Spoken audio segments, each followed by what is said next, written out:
I'm Kynan Pearson, the lead multiplayer level designer here at 343 Industries. And I'm Lori Zawada. I'm from Certain Affinity in Austin, Texas. We co-developed Forge with 343. All right, so now we're taking a look at Impact and some of the Forge options that you can do and a lot of the new features that Forge has.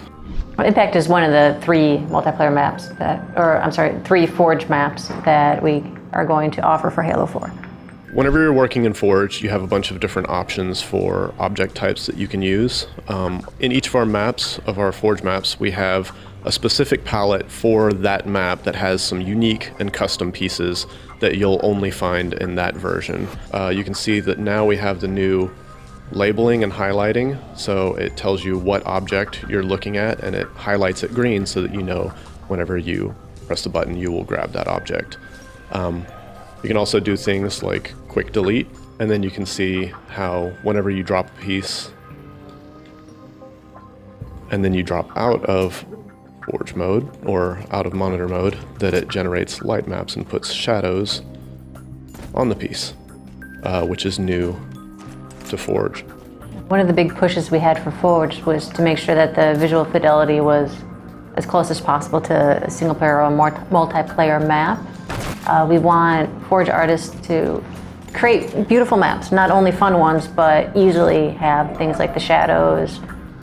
You basically accidentally create a pretty map without trying. All right, so another one of the unique things that you can do now is duplicate object. So if you have an object highlighted and you press down on the D-pad, you'll actually duplicate it. And then this allows you to kind of rapidly reuse pieces without having to go back into the menu and select them. In addition, we have magnets. And so magnets help you by allowing you to grab pieces and align them to other pieces. So if you look, you can see there's these little glowing dots on the end caps.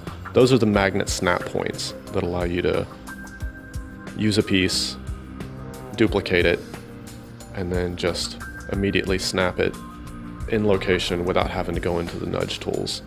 So this will allow, PowerForge users and just Forge users in general, easier ways of constructing their levels and basically putting together things with rapid iteration.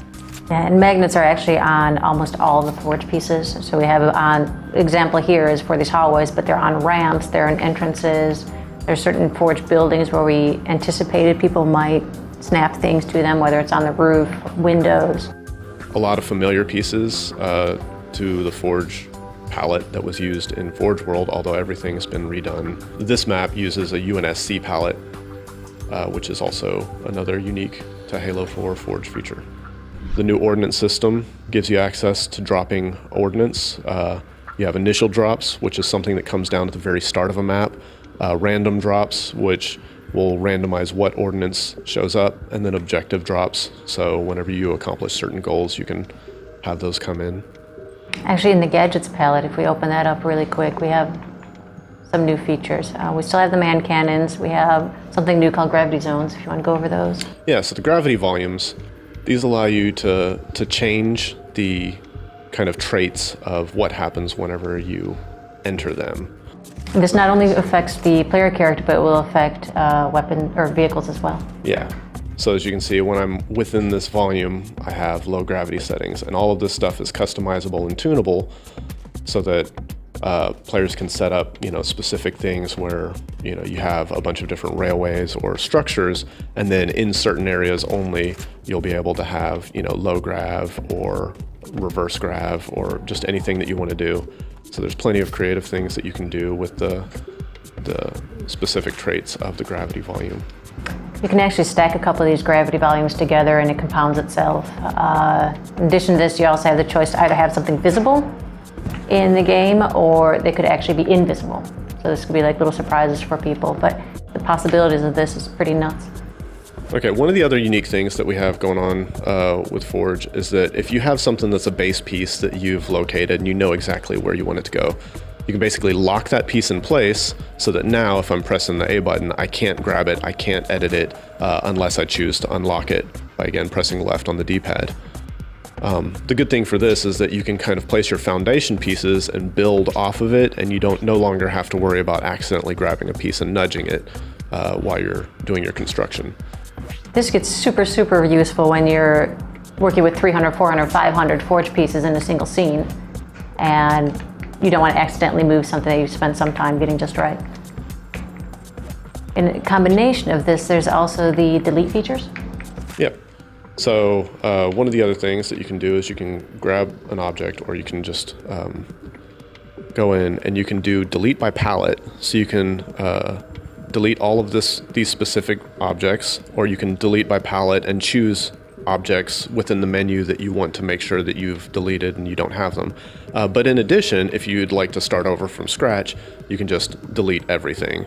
And this will allow you to delete all of the objects in your scene and, again, start from scratch if you want to just clear it out and do your new unique construction. And if you want to use this in combination with the lock feature, the delete all will not delete objects that are locked. And the hope here is with all these tools now, people will start iterating much quicker, come up with some excellent ideas that they normally would have been maybe a little too hesitant to try before. And then from there, just things no one's ever expected will probably come out of Forge. Yeah, so let's go ahead and take a look at one of the pre-built spaces that we have on the disc so that players can have something to start with. We're taking a look at Relay. This is one of the map variants, one of the Forge variants that we built using the custom Forge pieces on Impact.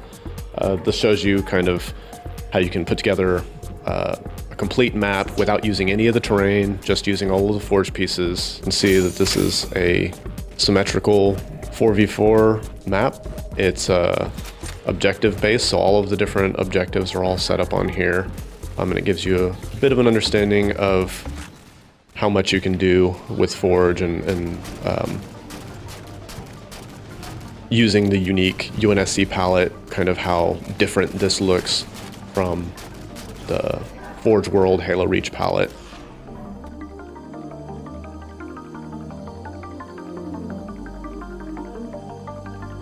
All right, now we're going to show a little bit of the player trait zones and kind of some of the stuff that you can do with those. So I'm going to build a few little structures here just so that we have something as a groundwork to work with. You can place a trait zone. You can, scale it to whatever you want. And you can also, increase its height so that it fills whatever volume.